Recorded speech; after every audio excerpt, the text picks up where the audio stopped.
ఈరోజు HPV vaccination program country wide నడుస్తున్నది.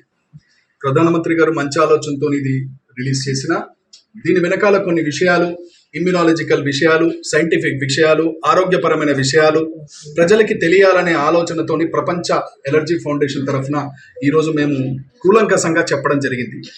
మీకు గనక బేకర్స్ ఈస్ట్ సాకరోమైసిస్ అని ఏదైతే ప్రోటీన్ ఎలర్జీ ఉన్నట్టయితే please do not take this vaccine. Consult your doctor. మీ ఇమ్యునాలజిస్ట్ని, ఎలర్జీ సూపర్ స్పెషలిస్ట్ని కన్సల్ట్ చేయండి. మీకు ఎలర్జీ పరమైన సమస్యలు ఉన్నట్టయితే, ఆటో ఇమ్యూనిటీ పరమైన సమస్యలు ఉన్నట్టయితే తొందరపడి ఈ వ్యాక్సిన్ని తీసుకోవద్దు. మీ మెడికల్ కన్సల్టెంట్ ఎవరైతే, డాక్టర్ ఎవరైతే ఉంటారో వారి అభిప్రాయాన్ని తీసుకోండి. ఎందుకు ఈ మాట చెప్తున్నామంటే భారతదేశంలో సుమారు 20 కోట్ల మందికి ఇదే బేకర్స్ ఈస్ట్ ఎలర్జీ ఉంది అని 2 అధ్యయనంలో బయటపడ్డది. ఒకటి హైదరాబాద్ అశ్విని ఎలర్జీ సెంటర్ కార్యాలయంలో ఆఫీస్లో మనం చేసిన అధ్యయనంలో బయటపడ్డది. 2 ముంబైలో చేసిన స్టడీ బయటపడ్డది. ఈ 2 స్టడీని పరిగణనలో తీసుకొని fungal allergies, baker's yeast allergy ఎక్కువగా ఉంది కాబట్టి ఎవరికైతే బేకర్స్ ఈస్ట్ పాజిటివ్ ఉంటుందో వాళ్ళు ఈ వ్యాక్సిన్ని తొందరపడి తీసుకోవద్దు. రెండోది, ఎవరికైతే ఎలర్జీ ఆటో ఇమ్యూనిటీ ఉంటుందో సీరం ఐజీ టెస్ట్ అని ఉంటుంది, అది చేయించుకోండి. Specific serum IgE Phadiatop method అని ఉంటుంది, అది మీ డాక్టర్స్ అడిగితే చెప్తారు. లేదు అని అంటే సింపుల్గా 15-20 మినిట్స్లో తెలియాలంటే modified allergen skin prick test అని అంటారు. పెయిన్లెస్ టెస్ట్ 15-20 మినిట్స్లో చేస్తారు, అది చేయించుకోవాలి అని నేను చెప్తున్నాను. ఫిబ్రవరి 4వ తారీఖు నాడు నాకు తెలిసి ఫస్ట్ టైం పబ్లిక్ పోడ్కాస్ట్ ఫేస్బుక్లో చేయడం జరిగింది. ఇది మహమ్మారి మామూలుగా రాదు, ఇది మామూలుగా పోదు, వచ్చిందే తీసుకెళ్ళటానికి అనే విషయం కూడా కూలంకషంగా ఇప్పుడు కూడా ఫేస్బుక్లో ఉంది నాది. ఆ రోజు మాట్లాడుకున్న తర్వాత చాలామంది అన్నారు కోవిడ్ వ్యాక్సినేషన్ వచ్చింది, దాని పరిస్థితి ఏమిటని. కోవిడ్ వ్యాక్సినేషన్ సంబంధించినంత వరకు 2021 నాడు ఖచ్చితమైన ప్రెస్ మీట్ పెట్టి చెప్పడం జరిగింది నిర్మోహమాటంగా. Because this is a absolute scientific subject. శాస్త్రీయపరమైన విషయాన్ని మోమాటం లేకుండా ప్రజలకు ఉపయోగపడే విధంగా చెప్పాల్సిన బాధ్యత ఒక వైద్యులకు ఉంటుంది. ఎందుకు కోవిడ్ టైంలో మేము దీన్ని వ్యతిరేకించాము? కోవిడ్ వ్యాక్సిన్ తప్పని కాదు, దానిలో ఉన్న కొన్ని సెక్షన్స్లో ఎవరు తీసుకోవాలి, ఎవరు తీసుకోవద్దు, ఎవరు తీసుకుంటే ఇబ్బందులు పడతాయని చాలా క్లియర్గా ఈ స్టడీస్లో ఉన్నాయి. ఈ స్టడీస్ తెలియకుండా చాలామంది కోవిడ్ వ్యాక్సిన్ తీసుకోవడం జరిగింది. ఇప్పుడు as a pulmonologist, allergist and immunologist మేము చూస్తున్నాము ఆటో ఇమ్యూన్ డిసీజ్ కట్టలు తెంచుకొని వస్తున్నాయి. నిలబడ్డవాడు కింద పడిపోతున్నారు. ఎప్పుడు లేని రోగాలు వస్తున్నాయి. అంతు చిక్కని డయాగ్నోసిస్ లేని పరిస్థితులు ఉన్నాం. ప్రతి ఇంట్లో వ్యాక్సిన్ రిలేటెడ్ ప్రాబ్లం ఈరోజు మనం చూస్తున్నాం. ఇలాంటి పరిస్థితులు మళ్ళీ తలెత్తద్దని హెచ్పివి వ్యాక్సినేషన్ అనే ఆలోచన చాలా చక్కదైనా దానికి కొన్ని ఇబ్బందులు ఉన్నాయని, ఆ ఇబ్బందులు శాస్త్రీయపరమైనవి మీకు చెప్పాలని ఈరోజు మనం ఇక్కడ కలవడం జరిగింది. నెంబర్ 1, హెచ్పివి వ్యాక్సిన్ ఇది కొత్తది కాదు. ఇంతకుముందు కూడా 10 సంవత్సరాల క్రితం కూడా రావడం జరిగింది. 10 సంవత్సరాల క్రితం వచ్చినప్పుడు కూడా ఎన్నో స్ట్రెయిన్స్ ఉంటాయి. Human papilloma virus, HPV virus సంబంధించిన వ్యాక్సిన్. ఇంతకుముందు 4 వైరస్ సెగ్మెంట్లకి 4 వేరియంట్లకే ఉపయోగపడేది. ఇప్పుడు గార్డిజిల్ అని మంచి కంపెనీ వారు దీన్ని ప్రవేశపెట్టడం జరిగింది. ఇది దాదాపుగా 16 వేరియంట్స్ వరకు ప్రొటెక్షన్ ఇస్తుందని వారు చెప్పారు. అనుమానమే లేదు, ఇది సత్యమే. కానీ ఇది ఎవరు తీసుకోవాలి? హెచ్పివి వ్యాక్సిన్ పిల్లలకి ఇస్తున్నారు, మగవారికి ఇస్తున్నారు, ఆడవాళ్ళకి ఇస్తున్నారు. ఎవరు తీసుకోవాలి, ఎవరు తీసుకోవద్దంటే నెంబర్ 1, ఎవరికైతే బేకర్స్ ఈస్ట్ ఎలర్జీ ఉంటుందో దయించి ముట్టవద్దు. నెంబర్ 2, ఎవరికైతే ఎలర్జీలు ఆల్రెడీ ఉన్నాయో జాగ్రత్త పడండి. నెంబర్ 3, ఎవరికైతే auto immune disorders, psoriasis, rheumatoid arthritis, lupus, ఇంకా చాలా ఉన్నాయి ఆటో ఇమ్యూన్ కండిషన్, వారు ఈ హెచ్పివి వ్యాక్సిన్ తీసుకునేటప్పుడు 1కి 4 సార్లు ఆలోచించి తీసుకోవాల్సిన అవసరం ఉంది. ఎందుకు? 3 కండిషన్స్ మనం చెప్పాం. ఎందుకు? 2023-24లో ఒక రెట్రోస్పెక్టివ్ స్టడీ అనేది జరిగింది భారతదేశంలో. ఏమని? మన జనాభాలో బేకర్స్ ఈస్ట్ అంటే మనం బేకరీ ఉత్పత్తులు తింటాం కదా, దాంట్లో ఉండే ఆ ప్రోటీన్ ఉంటుంది. ఆ ప్రోటీన్ సంబంధించినంత వరకు ఎవరికైతే ఆ బేకరీ ఐటమ్స్ తిన్న తర్వాత ఎలర్జీలు తలెత్తుతాయో వారు ఈ హెచ్పివి వ్యాక్సిన్ ముట్టుకోకూడదు. ముట్టుకున్నట్టయితే ఏమవుతుంది, రకరకాల చేంజెస్ బాడీలో రావచ్చు. అవి టెంపరీ కావచ్చు, లాంగ్ టర్మ్ కూడా అయ్యే అవకాశం ఉంది. చాలా మందికి ఇక్కడ చెప్పాల్సిన అవసరం ఉంది. పారాసెటమాల్ వేసుకున్నా 3 గంటల్లో జ్వరం తగ్గింది, 6 గంటల్లో పారాసెటమాల్ బాడీ నుంచి పోతుంది, అలాంటిదే కదా వ్యాక్సినేషన్? కాదు. బాడీలో వ్యాక్సినేషన్ అంటే ఇమ్యూన్ సిస్టమ్ సంబంధించిన ఒక డ్రగ్. ఇమ్యూన్ సిస్టంలో గనక మీరు ఏది ప్రవేశపెట్టినా మీ డ్రగ్ బాగుండొచ్చు, కానీ తీసుకునేవాడి బాడీ కనుక సరిగ్గా లేకపోతే ఖచ్చితంగా ఇది ఇమ్యూన్ స్టిమ్యులేషన్ చేస్తుంది. ఇమ్యూన్ స్టిమ్యులేషన్ అంటే ఏం చేస్తుంది? ఆల్రెడీ ఎలర్జీలు ఉన్న వారికి ఎలర్జీలు వ్యతిరేక గుణం ఉంటుంది. ఆల్రెడీ ఎలర్జీలు ఉన్న వారికి అంటే హైపర్ సెన్సిటివిటీ అంటాం, మోతాదు కంటే బాడీ ఎక్కువ రియాక్షన్ రావడం, వారు ఆటో ఇమ్యూనిటీలో పోయే ప్రమాదం ఉంటుంది.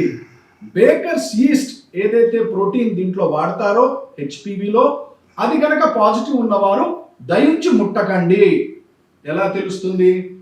మా ఇంట్లో పిల్లలు ఉన్నారు, వారికి బేకర్స్ ఈస్ట్ పాజిటివ్ ఉందా లేదా ఎలా తెలుసుకోవాలి డాక్టర్ గారు?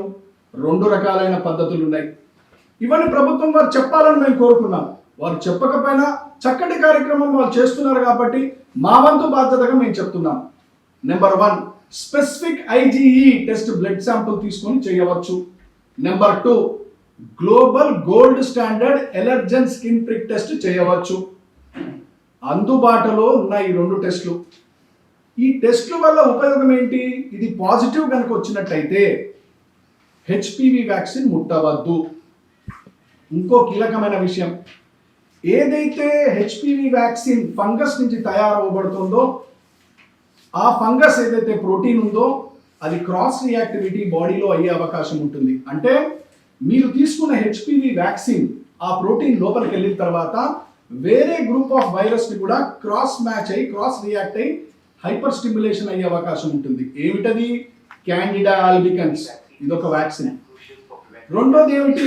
క్యాండిడా ఆల్బికన్సే కాకుండా ఆల్టర్నేరియా గ్రూప్ అని ఉంది. ఇవన్నీ ఫంగస్.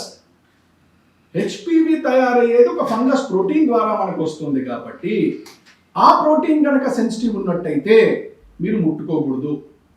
నెంబర్ 2, ఆల్రెడీ మీకు ఎలర్జీలు ఉన్నట్టయితే, సపోజ్ ఆటో ఇమ్యూన్ ఉన్నాయి, సోరియాసిస్ ఉంది, రొమటాయిడ్ ఆర్థరైటిస్ ఉంది, నేను హెచ్పివి తీసుకోవచ్చా? I would say as an immunologist, hold on. తొందరపడి తీసుకోకండి. మీరు ఏ స్టేజ్లో ఉన్నారు వ్యాధి, అది ఎక్కువగా ఉందా, వ్యాధి తక్కువగా ఉందా, అది డాక్టర్ని సంప్రదించి మీ డాక్టర్ గారు ఇమ్యునాలజిస్ట్, ఎలర్జిస్ట్ కనుక ఎస్ అని చెప్పినట్టయితే తప్పకుండా తీసుకోండి. కోవిడ్లో వ్యాక్సిన్ తీసుకున్న తర్వాత ఎంతో మంది ఇబ్బంది ఈ రోజు కూడా పడుతున్నారు. హెచ్పివి వ్యాక్సిన్ మీరు విడుదల చేశారు. We welcome it as a doctor, as an immunologist, as a person of science, we're supporting the vaccines. కానీ ఈ వ్యాక్సినేషన్ 15 సంవత్సరాల వరకు బాడీలో ఉంటుందని మీరు అంటున్నారే, దీనివల్ల అనర్థాలు ఏమైనా వచ్చే అవకాశం ఉందా, ఏమైనా స్టడీ ఉందా అని అడగడం జరిగింది. అలా లేనట్టయితే మేము ఒక 4 గైడ్ లైన్స్ చెప్పాం ప్రైమ్ మినిస్టర్ గారికి. వరల్డ్ ఎలర్జీ ఫౌండేషన్లో నెంబర్ 1, తొందరపడకుండా దీన్ని మీరు వెల్కమ్ చేస్తున్నాం హెచ్పివి వ్యాక్సిన్, కానీ 2-3 స్టడీస్ చేయండి. 1 year, 2 years, 3 years స్టడీ చేయండి. భారతదేశపు ప్రజల ఆరోగ్య విషయం పట్ల హెచ్పివి వ్యాక్సిన్ ఎటువంటి ప్రభావం చూపెడుతుంది అది మనకు తెలియాలి. ఇంకో కీలకమైన విషయం చెప్పాం, ఏదైతే డేటా వెస్ట్లో ఉందో అదే డేటా మన ఇండియాలో ఉండాలని రూల్ ఏం లేదు. ఎందుకంటే మన క్లైమాటిక్ కండిషన్స్, మన తిండి అలవాట్లు, మనం పెరిగిన పెరుగుదల అందరిలాగా especially Asian countries and west కొద్ది వ్యత్యాసంగా ఉంటుంది. ఉదాహరణకు తీసుకున్నట్టయితే బేకర్స్ ప్రోటీన్ ఎలర్జీలు వాళ్ళు బ్రెడ్ ఉత్పత్తులు ఎక్కువ తిన్నా అంత ఎక్కువగా ఉండకపోవచ్చు.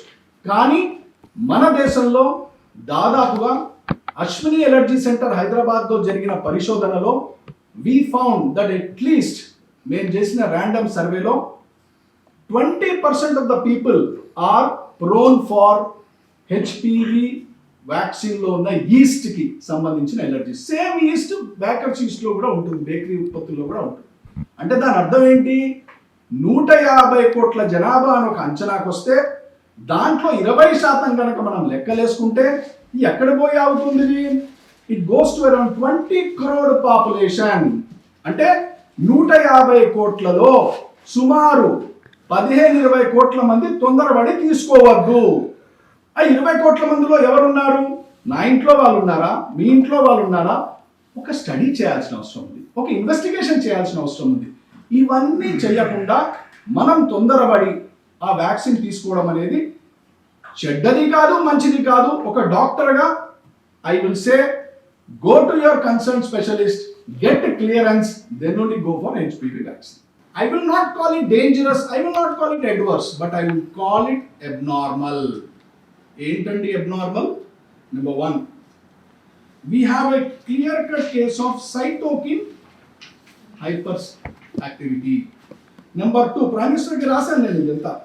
నెక్స్ట్ Prime Minister గారి లెటర్లో number 1 gut dysbiosis, number 2, number 3 mast cell enhanced activation.